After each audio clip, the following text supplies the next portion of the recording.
10º paso. Buscamos a través de la oración y la meditación mejorar nuestro contacto consciente con Dios, como nosotros lo concebimos, pidiéndole solamente que nos dejase conocer su voluntad para con nosotros y nos diese la fortaleza para cumplirla. La oración y la meditación son nuestros medios principales de contacto consciente con Dios.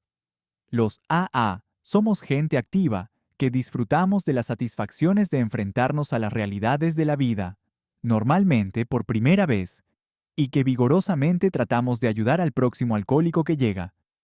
Así que no es de extrañar que a veces tengamos una tendencia a menospreciar la oración y la meditación, considerándolas como cosas que no son realmente necesarias.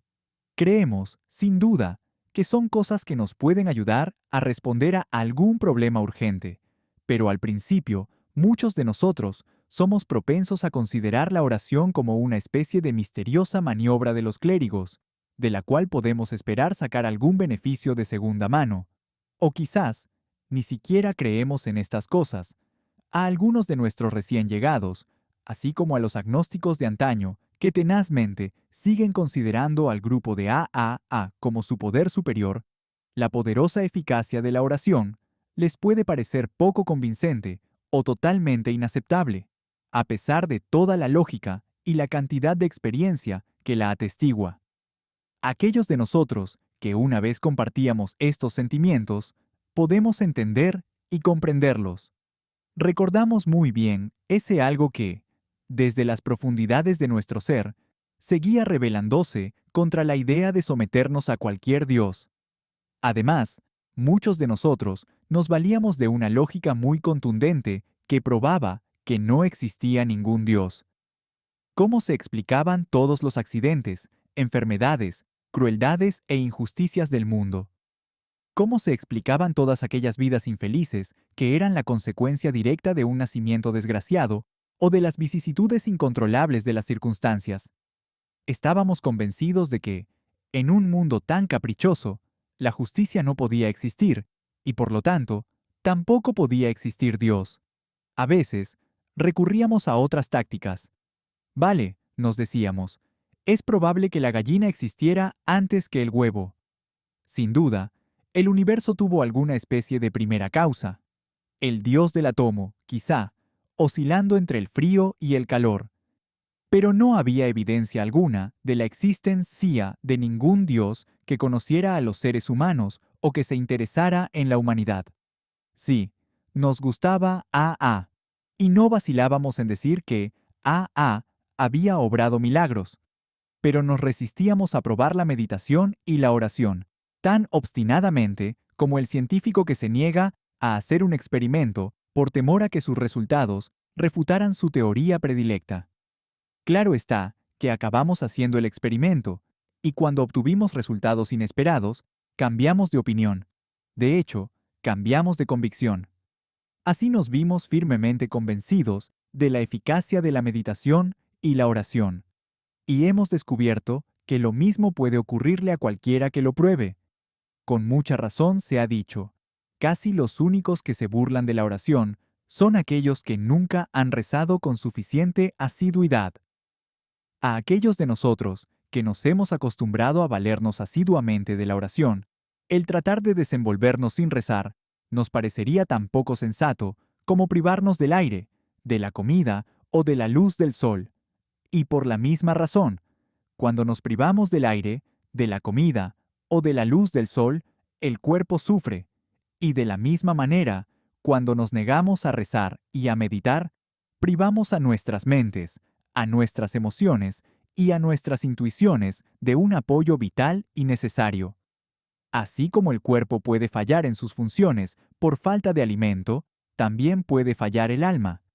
Todos tenemos necesidad de la luz de la realidad de Dios, del alimento de su fortaleza y del ambiente de su gracia. Las realidades de la vida de AA confirman esta verdad eterna de una manera asombrosa. Existe un encadenamiento directo entre el examen de conciencia, la meditación y la oración. Cada una de estas prácticas por sí sola puede producir un gran alivio y grandes beneficios. Pero cuando se entrelazan y se interrelacionan de una manera lógica, el resultado es una base firme para toda la vida. Puede que, de vez en cuando, se nos conceda vislumbrar aquella realidad perfecta que es el reino de Dios, y tendremos el consuelo y el aval de que nuestro destino individual en ese reino quedará asegurado mientras intentemos, por vacilantes que sean nuestros pasos, conocer y hacer la voluntad de nuestro Creador. Como ya hemos visto, nos valemos del autoexamen para iluminar el lado oscuro de nuestra naturaleza con una nueva visión, acción y gracia. Es un paso que dimos hacia el cultivo de esta clase de humildad que nos hace posible recibir la ayuda de Dios. Querremos que crezca y florezca lo bueno que hay en todos nosotros, incluso en los peores de nosotros. Sin duda, necesitaremos aire fresco y comida en abundancia, pero sobre todo, querremos la luz del sol. Hay poco que pueda crecer en la oscuridad. La meditación es nuestro paso hacia el sol. ¿Cómo, entonces, hemos de meditar? A lo largo de los siglos, la experiencia concreta de la meditación y la oración ha sido, por supuesto, inmensa. Las bibliotecas y los templos del mundo constituyen una rica fuente de tesoros por descubrir para todo aquel que busque. Es de esperar que todo AA que haya tenido una formación religiosa que valora la meditación vuelva a practicarla con mayor devoción que nunca. Pero, ¿qué vamos a hacer el resto de nosotros, menos afortunados, que ni siquiera sabemos cómo empezar? Bueno, podríamos empezar de la siguiente manera. Busquemos, primero, una buena oración. No tendremos que buscar muy lejos. Los grandes hombres y mujeres de todas las religiones nos han legado una maravillosa colección. Vamos a considerar aquí una que se cuenta entre las clásicas. Su autor era un hombre que desde hace ya varios siglos ha sido considerado como un santo. No vamos a dejar que este hecho nos cause ningún prejuicio ni ningún temor, porque, aunque no era alcohólico, también tuvo que pasar, al igual que nosotros, por unos grandes sufrimientos emocionales.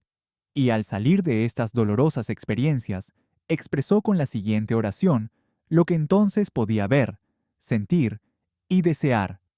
Dios, hazme un instrumento de tu paz, que donde haya odio, siembre amor, donde haya injuria, perdón donde haya discordia, armonía donde haya error, verdad donde haya duda, fe donde haya desesperación, esperanza donde haya sombras, luz donde haya tristeza, alegría. Dios, concédeme que busque no ser consolado, sino consolar no ser comprendido, sino comprender no ser amado, sino amar.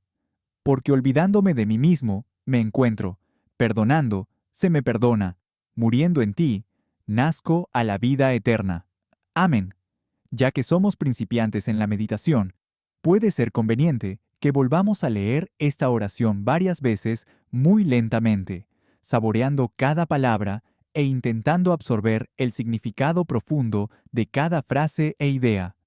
Nos vendrá aún mejor si podemos entregarnos sin resistencia alguna a lo expresado por nuestro amigo. Porque en la meditación no hay lugar para el debate. Descansamos tranquilamente con los pensamientos de alguien que sabe, a fin de poder experimentar y aprender. Como si estuviéramos tumbados en una playa soleada, serenémonos y respiremos profundamente el ambiente espiritual que por la gracia de esta oración nos rodea. Dispongámonos a sentir y a ser fortalecidos y elevados por la gran belleza, amor y poder espiritual expresados por estas magníficas palabras. Dirijamos ahora nuestra mirada al mar y contemplemos su misterio, y levantemos los ojos al lejano horizonte, más allá, del cual buscaremos todas aquellas maravillas que aún no hemos visto. Venga, hombre, dice alguien. Vaya tonterías, no es nada práctico. Al vernos acosados por tales pensamientos, nos valdría recordar, con cierto pesar, el enorme valor que solíamos dar a nuestra imaginación cuando intentaba fabricarnos una realidad basada en la botella. Sí, nos deleitábamos con esta forma de pensar, ¿verdad? Y aunque ahora nos encontramos sobrios, ¿No es cierto que a menudo intentamos hacer algo parecido? Tal vez nuestro problema no era que utilizáramos nuestra imaginación. Tal vez el problema real era nuestra casi total incapacidad para encaminar nuestra imaginación hacia unos objetivos apropiados. La imaginación constructiva no tiene nada de malo. Todo logro seguro y deseable se basa en ella. A fin de cuentas, nadie puede construir una casa hasta que no haya concebido un plan para hacerla. Bueno, la meditación también es así. Nos ayuda a concebir nuestro objetivo espiritual antes de que empecemos a avanzar para conseguirlo.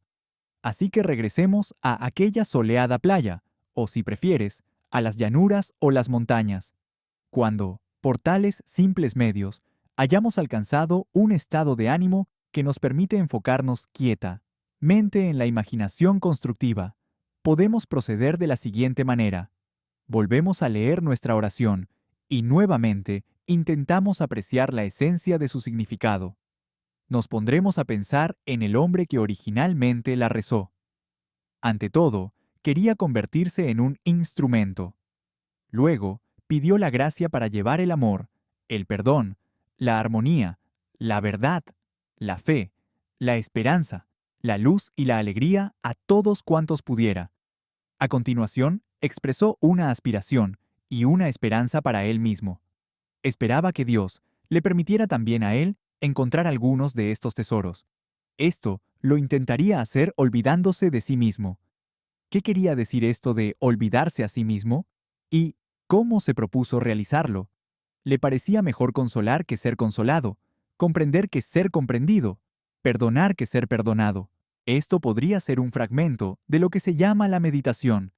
Tal vez nuestro primer intento de alcanzar cierto estado de ánimo, nuestro primer corto vuelo de reconocimiento, por así decirlo, en el reino del espíritu. Después de hacerlo, nos convendría estudiar detenidamente nuestra situación actual e imaginar lo que podría sucedernos en nuestra vida si pudiéramos acercarnos aún más al ideal que hemos intentado vislumbrar. La meditación es algo que siempre puede perfeccionarse. No tiene límites, ni de altura ni de amplitud. Aunque aprovechamos las enseñanzas y los ejemplos que podamos encontrar, la meditación es, en su esencia, una aventura individual, y cada uno de nosotros la practica a su manera.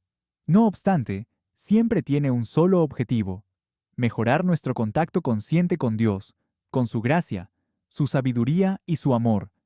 Y tengamos siempre presente que la meditación es, en realidad, de un gran valor práctico. Uno de sus primeros frutos es el equilibrio emocional. Valiéndonos de la meditación, podemos ampliar y profundizar el conducto entre nosotros y Dios, como cada cual lo conciba. Consideremos ahora la oración. Orar es levantar el corazón y la mente hacia Dios, y en este sentido, la oración incluye la meditación. ¿Cómo hemos de hacerlo? ¿Y qué relación tiene con la meditación? Según se entiende comúnmente, la oración es una petición a Dios. Al haber abierto nuestro conducto, como mejor podamos, intentamos pedir aquellas cosas justas de las que nosotros y los demás tenemos la más urgente necesidad, y creemos que la gama completa de nuestras necesidades queda bien definida en aquella parte del 11º paso que dice: que nos dejase conocer su voluntad para con nosotros y nos diese la fortaleza para cumplirla. Una petición así es apropiada a cualquier hora del día. Por la mañana, pensamos en las horas que vendrán. Tal vez pensemos en el trabajo que nos espera y las ocasiones que tendremos de ser serviciales o de utilidad, o en algún problema particular que se nos pueda presentar. Es posible que hoy nos veamos nuevamente enfrentados con un grave problema de ayer que no pudimos solucionar. La tentación inmediata será la de pedir soluciones específicas a problemas específicos, así como la capacidad para ayudar a otra gente de acuerdo con nuestro concepto de cómo se debe hacer. En este caso, estamos pidiendo a Dios que obre a nuestra manera. Por lo tanto, debemos considerar cada petición cuidadosamente para poder apreciarla según sus verdaderos méritos. Aún así, al hacer cualquier petición específica, nos convendrá añadir las palabras: si esa es tu voluntad. Simplemente pedimos a Dios que, a lo largo del día, nos ayude a conocer, lo mejor que podamos, su voluntad para aquel día, y que nos conceda la gracia suficiente para cumplirla. A medida que transcurre el día, al vernos enfrentados con algún problema o con una decisión que tomar, será conveniente que hagamos una pausa y renovemos la sencilla petición: hágase tu voluntad, no la mía. Si en estos momentos ocurre que nuestros trastornos emocionales son muy grandes, es mucho más probable que mantengamos nuestro equilibrio si recordamos y volvemos a recitar alguna oración o alguna frase que nos haya atraído, especialmente en nuestras lecturas o meditaciones. En los momentos de tensión, el mero hecho de repetirla una y otra vez a menudo nos hará posible desatascar un conducto bloqueado por la ira, el miedo, la frustración o los malentendidos, y volver a acudir a la ayuda más segura de todas, nuestra búsqueda de la voluntad de Dios y no la nuestra. En estos momentos críticos, si nos recordamos a nosotros mismos que es mejor consolar que ser consolados, comprender que ser comprendidos, amar que ser amados, estaremos conformes con la intención del 11º paso. Es razonable y comprensible que a menudo se haga la pregunta: ¿por qué no podemos presentarle a Dios un dilema específico e inquietante y en nuestras oraciones obtener de Él una respuesta segura y definitiva a nuestra petición? Esto se puede hacer, pero lleva consigo algunos riesgos. Hemos visto a muchos pedir a Dios, con gran sinceridad y fe, que les dé su orientación expresa referente a asuntos que abarcan desde una arrolladora crisis doméstica o financiera hasta cómo corregir algún pequeño defecto, como la falta de puntualidad. No obstante, muy a menudo, las ideas que parecen venir de Dios no son soluciones en absoluto. Resultan ser autoengaños inconscientes, aunque bien intencionados. El miembro de AA, y de hecho, cualquier persona que intenta dirigir su vida rígidamente por medio de esta clase de oración, esta exigencia egoísta de que Dios le responda, es un individuo especialmente desconcertante. Cuando se pone en duda o se critica cualquiera de sus acciones, inmediatamente las justifica citando su dependencia de la oración para obtener orientación en todo asunto, grande o pequeño. Puede haber descartado la posibilidad de que sus propias fantasías y la tendencia humana a inventar justificaciones hayan distorsionado esa supuesta orientación. Con su mejor intención, tiende a imponer su propia voluntad en toda clase de situaciones y problemas, con la cómoda seguridad de que está actuando bajo la dirección específica de Dios. Bajo tal engaño, puede, por supuesto, provocar un montón de problemas sin tener la menor intención de hacerlo. También caemos en otra tentación parecida. Nos formamos ideas sobre lo que nos parece ser la voluntad de Dios para con otras personas. Nos decimos: este debería ser curado de su enfermedad mortal, o aquel debería ser aliviado de sus sufrimientos emocionales, y rezamos por estas cosas específicas. Naturalmente, estas oraciones son fundamentalmente actos de buena voluntad, pero a menudo se basan en la suposición de que conocemos la voluntad de Dios para con la persona por la que rezamos. Esto significa que una oración sincera puede que vaya acompañada de cierta cantidad de presunción y vanidad. La experiencia de AA indica que especialmente en estos casos debemos rezar para que la voluntad de Dios, sea cual sea, se haga tanto para los demás como para nosotros mismos. En AA hemos llegado a reconocer como indudables los resultados positivos y concretos de la oración. Lo sabemos por experiencia. Todo aquel que haya persistido en rezar ha encontrado una fuerza con la que normalmente no podía contar. Ha encontrado una sabiduría más allá de su acostumbrada capacidad. Y ha encontrado, cada vez más, una tranquilidad de espíritu que no le abandona ante las circunstancias más difíciles. Descubrimos que la orientación divina nos llega en la medida en que dejemos de exigirle a Dios que nos la conceda a nuestra demanda y según las condiciones que imponemos. Casi todo miembro experimentado de AA te puede contar cómo ha mejorado su vida de forma asombrosa e inesperada a medida que él iba intentando mejorar su contacto consciente con Dios. También te dirá que toda época de aflicción y sufrimiento, cuando la mano de Dios le parecía pesada e incluso injusta, ha resultado ser una ocasión de aprender nuevas lecciones para la vida, de descubrir nuevas fuentes de valor, y que, última e inevitablemente, le llegó la convicción de que, al obrar sus milagros, los caminos de Dios sí son inescrutables. A todo aquel que se niegue a rezar porque no cree en su eficacia o porque se siente despojado de la ayuda y la orientación de Dios, estas noticias deben serle muy alentadoras.